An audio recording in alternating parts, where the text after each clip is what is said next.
sa mahogany. Kasi alam ko yung kinakain na namin sa mahogany market. May kutuhan doon. Masarap. Wala na palang nag-go-to doon. Kumalaban sir? Ha? Kumalaban?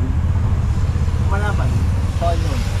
Yung nagtira sa botohan, di ba? Kumalaban yun. Eh, bataan ni Mayor yung ano. Tumakbo. Pinarano. Pinali sila lahat. Ba? Ganun dito. Ganun dito sir. Basta kumalabang ka. Maglalagyan ka. Kaya pinaalis. Masarap daw ang goto, no? Naku yun. Yung doon sa mga ganyan. Alam nila mananalo yung kanilang ano eh.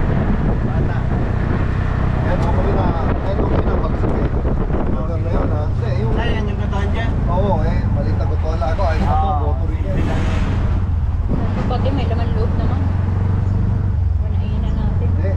Kung matatanong mo sa kanya, masarap ang gotohan sa mahogany dahil. Oo, masarap mo talaga. Purong ano doon eh. Masarap. Iwas mga laman. Ito Talagang nung... tinaday mga bikers. Buti nakaabot ka pa na. Buti naabot naman pa last year.